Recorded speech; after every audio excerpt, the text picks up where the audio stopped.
Hey everybody, Nelson, alcoholic addict. That is not my real name. That's a pen name that I use here for my newsletter at LOL Sober. When the pandemic began, and it became pretty clear that I was going to be working from home for a while, I made a promise that I was going to start cleaning out my house. I vowed that I was going to go through all of my old boxes and clothes from the basement. And I could figure out what I could donate and what was garbage, and then get rid of what I needed to get rid of. And I am proud to say that I followed through on that promise. Did it take me 22 months to open up the first box? Yes. Yes, it did. It took a long time. But hey, I prefer to think about it like I was getting warmed up for the past 2 years, getting limbered up to go through all of my old stuff. In all seriousness, I started going through boxes this weekend, and I brought one up from the basement that just blew my mind. It was all of my paperwork from 2007 and 2008, those 2 years. So it was bills, taxes, health insurance statements, etc., from the worst period of my life. I got sober in November of 2008, so that meant about 90% of those boxes was a paper trail through the ugliest, darkest days of active addiction. I'm not someone who needs a reminder about those days. I never forget what those days were like. I remember vividly what the bottom looked like and what it felt like. And I can tell you 10 stories off the top of my head about how I should have died every day and how terrible life was. I don't need any help keeping it green, as we say in the 12-step programs. It's very green, okay? Trust me. But this was a paper trail. This was a documented walk down that path. And even if I remember those days clearly in my head, it was still the kind of refresher that I could use once in a while. The paperwork was basically in chronological order, with the top being early 2007. That's when I was really took a steep decline into active addiction, just constant overdoses and flushing my life down the toilet every single day. And so that meant the bottom of the box was 2008 at the end of the year, which is right after I got into recovery. So here's what I found at the top of that box from the addiction part of that time period. Number one, I found an insane amount of medical bills, many of which were fake injuries, made up visits to emergency rooms and urgent cares and pain management clinics, all trying to hustle painkillers from doctors. The second thing I found was a lot of unpaid medical bills for my wife and newborn kids. A bunch of them were notices from collection agencies. I hadn't paid for them in a long time. And I always paid for my medical needs first. And I use air quotes around the word needs because it was a scam. I always made sure I took care of my stuff first. And then maybe for my newborn daughter, maybe I'd pay that pediatrician bill. Very ugly.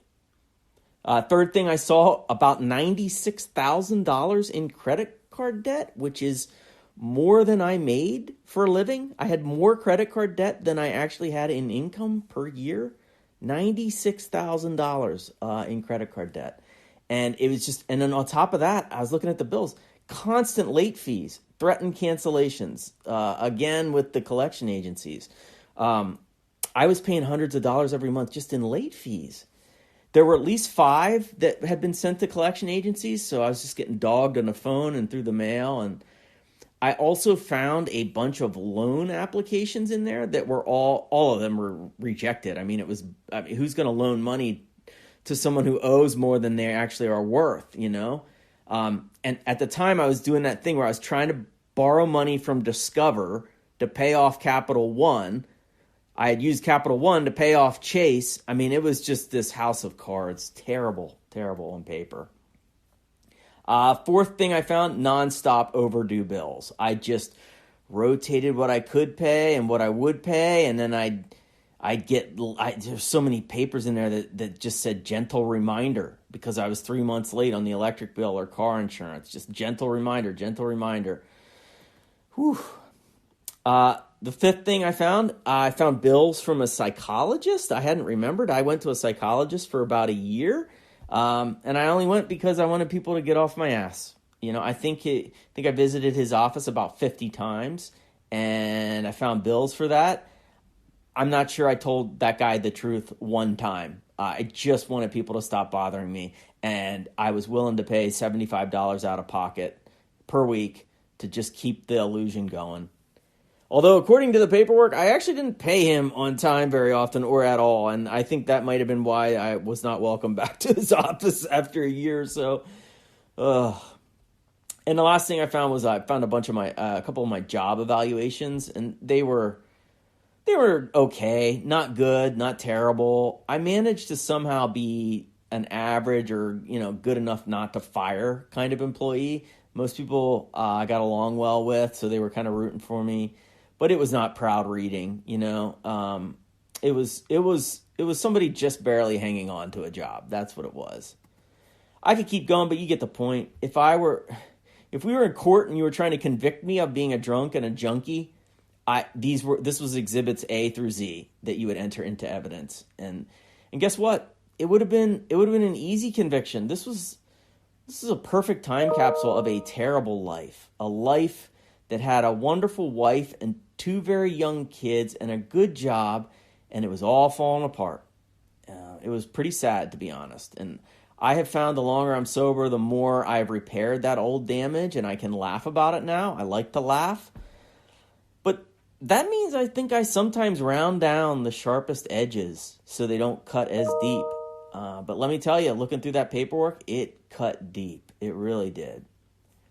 But then I got down to the bottom of the box, and I saw a few bills that were paid on time, and I found pamphlets and service guides for the 12-step programs, as well as some paperwork from my rehab.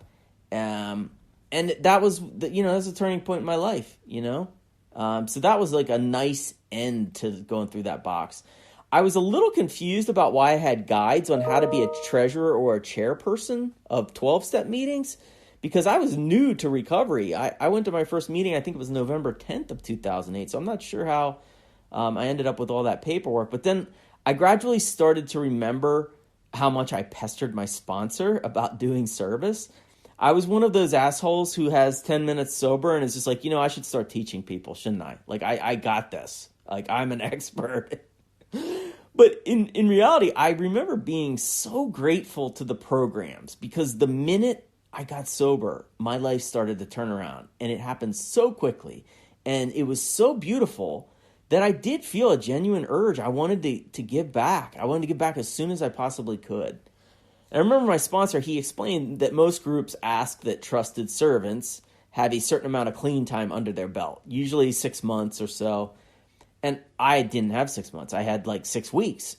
But I dogged him so much that he eventually kind of wore down, and he said, listen, I'll tell you what, you may not quite be eligible for some service commitments, but read all of these guides on how to do it and keep coming.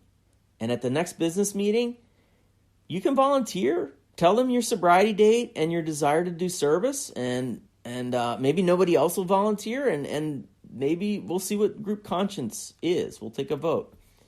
So sure enough, at the end of December, with only about 50 days sober, I had been showing up every day. I putting chairs away after every meeting, connecting with lots of people from the meeting.